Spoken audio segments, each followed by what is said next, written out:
The classroom smelled faintly of chalk dust and leftover lunch when Emily stepped inside.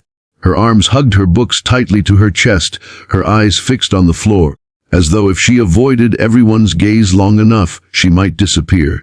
She had always been that kind of girl, the one who melted into the background, who teachers rarely called on, who classmates barely remembered until it was convenient to mock her.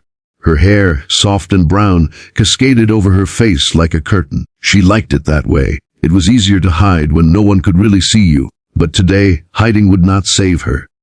Today, the bullies had plans, and she was their target. They had been circling her for weeks, like wolves who scented fear. Jason, tall and broad-shouldered, always smirking with a cruelty that seemed bottomless. His girlfriend, Tiffany, queen of the cheer squad, dripping with sarcasm and entitlement. And then there were the hang-ons, the ones who laughed at every insult, who went along with whatever Jason and Tiffany wanted because being cruel seemed safer than being next. Emily knew she was on their radar again when Jason, accidentally, bumped into her in the hall, sending her books scattering, and Tiffany sneered, "Careful, Mouse. Don't squeak too loud." They had given her that nickname last year, Mouse, because she was small, quiet, unnoticeable, except when they wanted to notice her. That afternoon, when the teacher stepped out for a call, Jason leaned back in his chair, eyes glinting with mischief.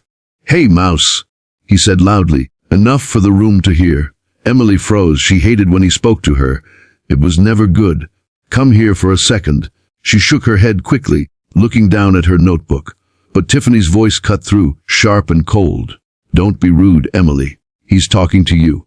The classroom snickered.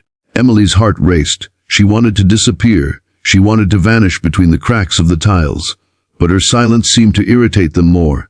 Jason stood, his chair scraping loudly, and before she could react, he and one of his friends were at her desk.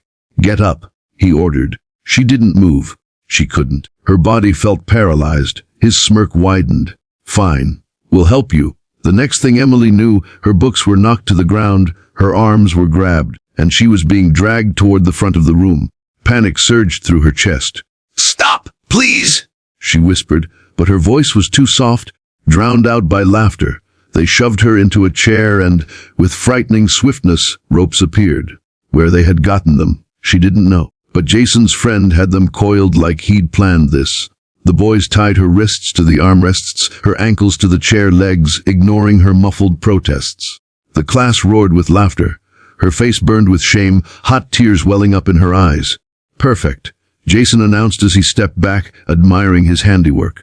"No, our little mouse can't run away." Tiffany strutted forward, pulling a black marker from her bag. Emily's stomach dropped. "What are you doing?" she whispered hoarsely. Tiffany grinned. "Making you beautiful, of course." She uncapped the marker, its strong chemical scent invading Emily's nose. Then the first line streaked across her cheek. She flinched, twisting in the chair, but she was trapped. Laughter exploded behind her as Tiffany doodled whiskers on her face. "Look, she's a real mouse now!" someone shouted. Jason doubled over with laughter. Tiffany scrawled across her forehead, "Low CR." Emily's tears blurred her vision. She couldn't even see clearly what they were writing, but she could feel it, the ink dragging across her skin, her humiliation carved into her flesh. "Hold still," Tiffany snapped. "You're ruining my art." The room was alive with cruel energy. One boy snapped photos on his phone, zooming in on her tear-streaked face.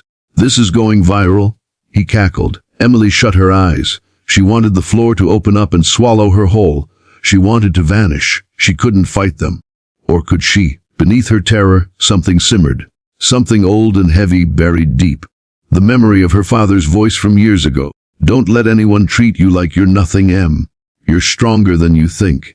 He had trained her once, when she was small, before life took him away. She remembered his hands guiding hers, teaching her how to twist out of grips, how to use her small frame against someone larger. She had locked those memories away, too afraid to believe she was capable of defending herself. But now, tied to a chair covered in ink, humiliated in front of everyone, something broke. And in that breaking, something stronger rose. Her breath slowed. The laughter around her blurred into background noise. Her wrists twisted against the rope, testing its give. Years ago, her father had shown her how to loosen a knot by flexing the wrist, by pushing and pulling against the grain. She tried it now, subtle at first. Until she felt the rope shift slightly, her heart pounded. No one noticed. They were too busy howling at Tiffany's masterpiece.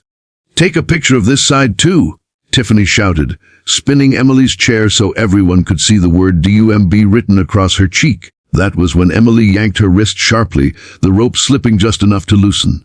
She bit down on her fear and twisted harder. The rope gave way more. A surge of adrenaline coursed through her veins, almost free. "Hey!" Jason barked suddenly, noticing her movement. "Don't try anything, Mouse." He stepped closer, looming over her. But it was too late. Emily's wrist slid free, and with a desperate burst of strength, she pulled her other hand loose. Gasps erupted. Jason reached for her shoulder, but Emily shoved the chair backward, sending him stumbling. The room went silent for a split second. Emily rose from the chair, ropes dangling, her face streaked with ink and tears, but her eyes blazed with something new: fury, determination, power. Tiffany froze, marker still in her hand. Jason recovered, sneering. "What are you gonna do, Mouse? Cry on us?" But Emily didn't cry. She stepped forward, snatched the marker from Tiffany's hand with lightning speed, and before Tiffany could react, Emily drew a bold black streak across her perfect cheek. The gasp that tore through the class was deafening. "What the?" Tiffany sputtered, reaching up to wipe it, but Emily was already moving. With precision, she spun toward Jason, marker poised like a weapon. "Set down," she said, her voice low, shaking with fury. Jason laughed, but it was forced now. Emily lunged forward, and before he could dodge, she scrawled a thick black X across his forehead. The classroom erupted into chaos. Some laughed, some cheered, others just stared in stunned silence.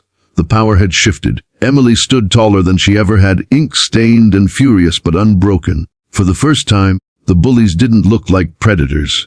They looked like prey. And deep down, Emily knew this was just the beginning.